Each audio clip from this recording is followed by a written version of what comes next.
Hello నమస్తే guys, ఎలా ఉన్నారు? Hope everyone is doing great.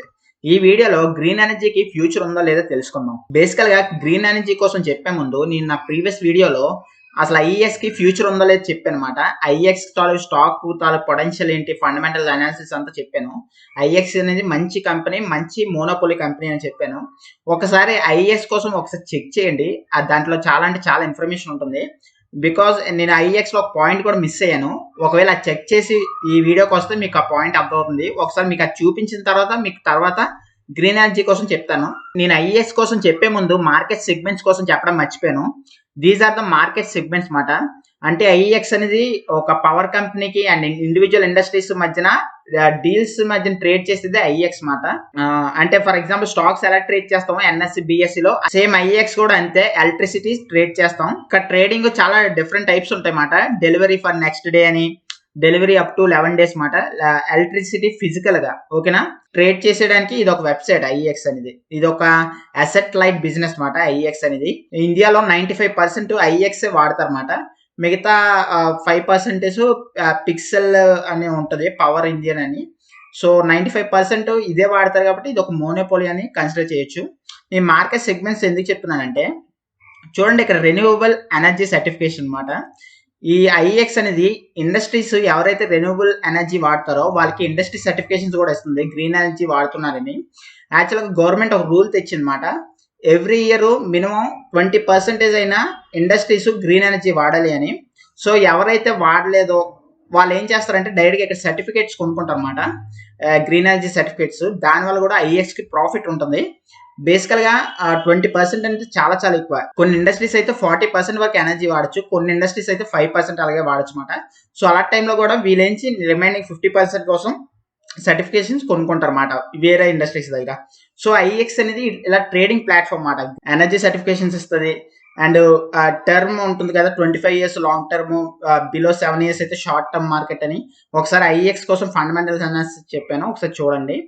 So ఇదంతా ఐఈఎక్స్ గైస్. ఐఈఎక్స్ అంటే ఏంటంటే కాంట్రాక్ట్స్ ఉంటాయి, సర్టిఫికేషన్స్ ఉంటాయి అండ్ గ్రీన్ ఎనర్జీ సపోర్ట్ చేయడానికి గ్రీన్ ఎనర్జీ సర్టిఫికేషన్ కూడా ఇస్తుంది అనమాట. సో ఇప్పుడు గ్రీన్ ఎనర్జీకి ఫ్యూచర్ ఉందో లేదో తెలుసుకుందాం. ఎంటైర్ వరల్డ్ లో మాక్సిమం ఈ ఎలక్ట్రిసిటీ వల్ల, వెహికల్స్ వల్ల మాక్సిమం పొల్యూషన్ రిలీజ్ అయ్యి మన గ్లోబల్ వార్మింగ్ అనేది జరుగుతుంది అనమాట. దీనివల్ల పడవలో వెళ్ళడం వల్ల చేపలు చనిపోవడం, ఏరోప్లేన్ లో వెళ్ళడం వల్ల పక్షులకి ఎఫెక్ట్ అవ్వడం, ఈ టెలిఫోన్ వల్ల టవర్స్ ఎఫెక్ట్ అవ్వడం, ఎలక్ట్రిసిటీ వల్ల కొంచెం పొల్యూషన్ రావడం, అలాగే వెహికల్స్ వల్ల ఇంకా పొల్యూషన్ రావడం. దీని వల్ల చాలా చాలా పొల్యూషన్ వస్తుంది. మాక్సిమం 70% ఇండస్ట్రీస్ నుండి వస్తుంది అనమాట. దీనికి ఏం చేస్తున్నారంటే వరల్డ్ అంతా ఒక యూనిటీగా మినిమం నెక్స్ట్ ఇయర్ కల్లా 2% అయినా ఈ పొల్యూషన్ తగ్గించడానికి గ్రీన్ ఎనర్జీకి ప్రిఫర్ చేస్తున్నాం అనమాట. సో మన వరల్డ్ అంతా వదిలేద్దాం. మన ఇండియా ప్రకారం చూసుకుంటే వీళ్ళు ఏం చేస్తున్నారంటే వీళ్ళు 20% వరకు తగ్గించడానికి 2025కి టార్గెట్ పెట్టుకున్నారు అనమాట. సో ఈ 2025 కల్లా 20% పొల్యూషన్ తగ్గించాలంటే మనం అందరం గ్రీన్ ఎనర్జీ ప్రిఫర్ చేయాలి. అలాగే ఫ్యూయల్ బర్నింగ్ ఉంటుంది కదా, పెట్రోలియం, ఈ కోల్ ఇవన్నీ ఉంటాయి కదా, దీని బదులు వీళ్ళు ఇథనాల్ ని ప్రిఫర్ చేస్తున్నారు అనమాట. సో ఇవన్నీ బ్లెండ్ చేయాలంటే సర్టన్ ఫ్యాక్టరీస్ కావాలన్నమాట. సో దీనికోసం green energy research and development team 3 decades నుండి పనిచేస్తుంది. ఓవరాల్ ఇండియా అంతా 1000 gallons ఆఫ్ ఫ్యాక్టరీ అనేది ఎస్టాబ్లిష్ చేయాలని వాళ్ళకి ఫ్యూచర్ గోల్ ఉందన్నమాట. సో దీనివల్ల మనకి బెనిఫిట్ ఏంటంటే గ్రీన్ ఎనర్జీ వల్ల ఫస్ట్ ఆఫ్ ఆల్ ఎన్విరాన్మెంట్ కి బెనిఫిట్. దీంతో పాటు గ్రీన్ ఎనర్జీ స్టాక్స్ కి మన పర్సనల్ గా చూసుకుంటే green energy stocks benefit, ethanol stocks benefit. Ethanol అంటే షుగర్ స్టాక్స్ మాట. షుగర్ నుండి పెట్రోలియం ప్రొడక్ట్స్ తీయడమే, అంటే షుగర్ నుండి ఆ ఇథనాల్ తీయడం వల్ల ఆ ఇథనాల్ కి బర్న్ అయ్యే క్యాపబిలిటీ ఉంది. సో దాని వల్ల ఇథనాల్ అనేది రీప్లేస్మెంట్ మాట, పెట్రోల్ కానీ, కోల్కి కానీ, దేనికైనా, ఎలక్ట్రిసిటీకి కానీ, ఓకేనా. సో ఇథనాల్ ని అందరూ ఇప్పుడు కన్సిడర్ చేయట్లేదు. అదంతా కన్సిడర్ చేయడానికి మినిమం 20% కన్సిడర్ చేయడానికి 2025 కల్లా వాళ్ళు టార్గెట్ పెట్టుకున్నారు అనమాట. సో గ్రీన్ ఎనర్జీలో ఇథనాల్ అనేది ఒక పార్ట్. అది కాకుండా గ్రీన్ ఎనర్జీ ఇంకా 5-6 టైప్స్ లో గ్రీన్ ఎనర్జీ ఎవాల్యూట్ చేయొచ్చు. మీ గ్రీన్ ఎనర్జీ కంపెనీస్ చాలా ఉంటాయి గైస్. ఈ గ్రీన్ ఎనర్జీ కంపెనీస్ ఇక్కడ చూస్తున్నారు కదా, Adani green, Tata power solar systems and Flexin industries, Zodiac energy, ఇలా డిఫరెంట్ కంపెనీస్ ఉన్నాయి గైస్. చూడండి మాక్సిమం ఈ టాప్ 10 చూపిస్తున్నది ఇక్కడ ఇమేజ్ లో. అయితే మామూలుగా అయితే నాకు తెలిసిన 30 to 40 కంపెనీస్ ఈ గ్రీన్ ఎనర్జీ మీద వర్క్ చేస్తున్నాయి అన్నమాట. ఈ గ్రీన్ ఎనర్జీకి సపోర్ట్ చేయడానికే ఈ గవర్నమెంట్ అనేది మినిమం 20% అయినా ఇండస్ట్రీస్ ఉంటాయి కదా, AP electricity, Telangana electricity and individual Amazon అవ్వచ్చు, గూగుల్ అవ్వచ్చు, ఫేస్బుక్ అవ్వచ్చు, ఈ ఇండస్ట్రీస్ అన్ని ఎలక్ట్రిసిటీని ట్రేడ్ చేసుకుంటాయి అన్నమాట గ్రీన్ ఎనర్జీ ద్వారా అండ్ 80% నార్మల్ ఎనర్జీ. ఓకేనా, ఇప్పుడు గ్రీన్ ఎనర్జీ టైప్స్ చూద్దాం. గ్రీన్ ఎనర్జీ అనేది నేచురల్ సన్లైట్ మీద వస్తుంది, విండ్ మీద వస్తుంది, రెయిన్ వల్ల వస్తుంది, టైడ్స్ మీద వస్తుంది, ప్లాంట్స్ వల్ల వస్తుంది అండ్ జియోథెర్మల్ హీట్ అంటారు, వీటి వల్ల వస్తుంది. వీటి కోసం ఇంకొంచెం డీటెయిల్ గా కనుక్కుందాం. వీటిలో కొన్ని గ్రీన్ ఎనర్జీస్ అంటే నేచురల్ గా ఎలా ఎనర్జీ ఎక్స్ట్రాక్ట్ చేస్తారో కొంచెం డీటెయిల్ గా కనుక్కుందాం. First one solar power. Solar power అంటే ఎనర్జీ అనేది ఫోటోవోల్టిక్ సెల్స్ లాగా అబ్జర్వ్ చేసుకుని దాన్ని ఎలక్ట్రికల్ ఎనర్జీ కింద కన్వర్ట్ చేస్తుంది అనమాట. ఈ సోలార్ ప్యానెల్ నుండి వచ్చిన ఎనర్జీ అంతా స్టోరేజ్ కి వెళ్తుంది అనమాట. స్టోరేజ్ నుండి అక్కడి నుంచి ట్రేడ్ అవుతుంది అనమాట IEX కి. సో ఇది సోలార్ పవర్ మాట. దీనికి ఖర్చు అంటే ఏముండదు గైస్, ఇనీషియల్ గానే పెద్దగా ఖర్చు ఉంటుంది, దాని తర్వాత దీని మెయింటెనెన్స్ తప్ప అసలు ఖర్చు అంటూ ఉండదు.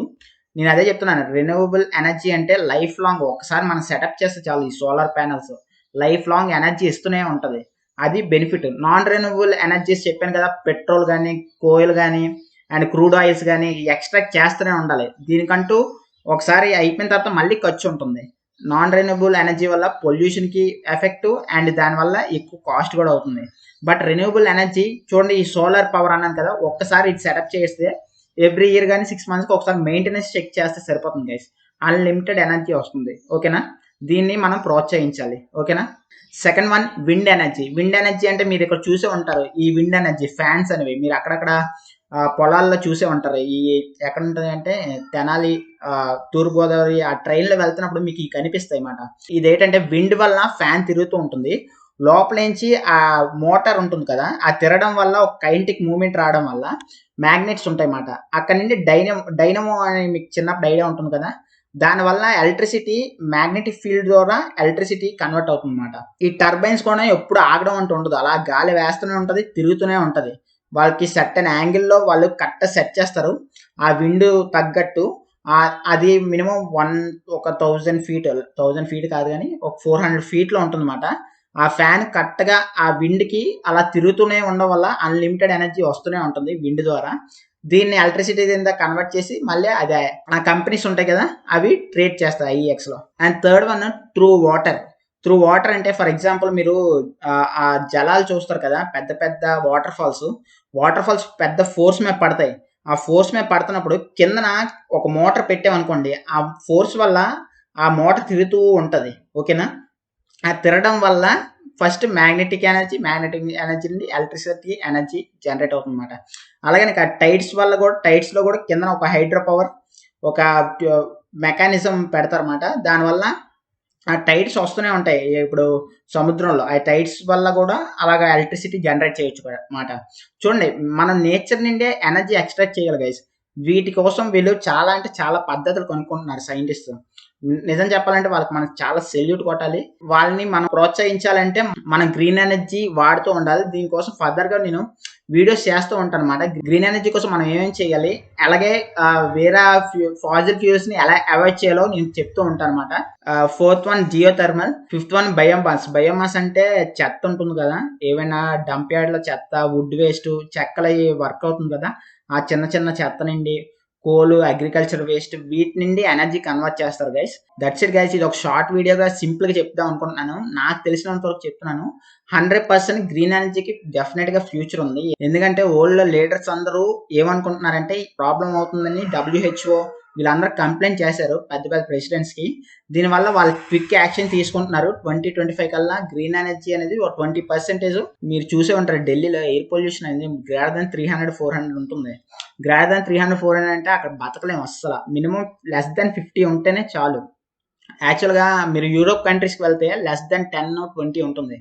అంటే అది పర్ఫెక్ట్ గా ఉంటుంది అన్నమాట. అక్కడ వాళ్ళు కరెక్ట్ బ్యాలెన్స్ చేస్తున్నారు ఎయిర్ ని, మనం మాత్రం పొల్యూట్ చేసి పడేస్తున్నాం బికాస్ ఆఫ్ వెహికల్స్. చాలా అంటే చాలా వెహికల్స్ వచ్చేస్తున్నాయి. దీనికోసం మనం తీసుకోవాల్సిన యాక్షన్ ఏంటంటే ఫస్ట్ మనం వీలైనంత వరకు వెహికల్స్ తగ్గించి, ఒకవేళ కొత్త వెహికల్స్ కొన్నా వీలైనంత వరకు ఎలక్ట్రికల్ వెహికల్స్ కొనడం బెస్ట్. అండ్ పర్సనల్ గా నా ఫీలింగ్ ఏంటంటే 2-wheeler అయితే సైకిల్ తీసుకోండి, 4-wheeler అయితే కార్, ఎలక్ట్రికల్ కార్ తీసుకోండి. ఇండియా వైడ్ వాళ్ళంటూ చాలా జాగ్రత్త తీసుకున్నా, మనం అంటూ మన పర్సనల్ గా చాలా జాగ్రత్తలు తీసుకోవాలి. వీలైనంత వరకు గ్రీన్ ఎనర్జీ కన్వర్ట్ అవ్వండి గైస్. ఫ్యూచర్ లో పొల్యూషన్ వల్ల చాలా చాలా ప్రాబ్లమ్స్ ఫేస్ చేయొచ్చు. ఎందుకంటే అంటార్టికాలో గ్లేషియర్స్ కరిగిపోతున్నాయి, హిమాలయస్ లో గ్లేషియర్స్ అదే ఐస్ బర్స్ కరిగిపోతున్నాయి బికాస్ ఆఫ్ దిస్ పొల్యూషన్ అనమాట. అందుకే వీలైనంత వరకు గ్రీన్ ఎనర్జీకి మనం ప్రిఫర్ చేయడానికి ట్రై చేయాలన్నమాట. మనం చేయాల్సింది ఏం లేదు, మనం అంతా ఎలక్ట్రికల్ వెహికల్స్ కన్వర్ట్ అయిపోయి టూ వీలర్ అయితే వీలైనంత వరకు సైకిల్ ప్రిఫర్ చేయడం చాలా చాలా బెటర్. ఈ రెండు చేస్తే చాలు, మిగతాదంతా సెంట్రల్ గవర్నమెంట్ చూసుకుంటుంది అన్నమాట గ్రీన్ ఎనర్జీ కోసం. మన ఇండివిజువల్గా మాత్రం మన వెహికల్స్ మాత్రం వీలైనంత వరకు తగ్గించాలి. రెఫ్రిజిరేటర్స్ అవ్వచ్చు, లేకపోతే ఇంట్లో గ్యాస్ కుకింగ్ అవ్వచ్చు, వీలైనంత వరకు అవి కన్జ్యూమింగ్ తగ్గించడం మంచిది. And that's it guys. ఈ వీడియో నచ్చితే ఒక్క లైక్ ఇవ్వండి and do not forget to subscribe my channel and hit the bell icon. And నేను నా నెక్స్ట్ వీడియోస్ నుండి ప్రతి 2 డేస్కి ఒక వీడియో రిలీజ్ చేస్తాను. ఇంకా ఇలా ల్యాప్టాప్లో చెప్పడం ఇదే లాస్ట్ వీడియో. మిగతా అన్ని ఇంకా వ్లాగ్స్ లాగా చాలా నీట్గా ఎక్స్ప్లెయిన్ చేస్తాను. ప్రతి 2 డేస్కి అయితే ఒక వీడియో వస్తుంది. మీరు మర్చిపోకుండా నా basics of stock markets and fundamental analysis miss అవ్వకుండా చూడండి. ఈ వీడియో నచ్చితే ఒక్క లైక్ ఇవ్వండి and do not forget. This is Mohan. జై హింద్.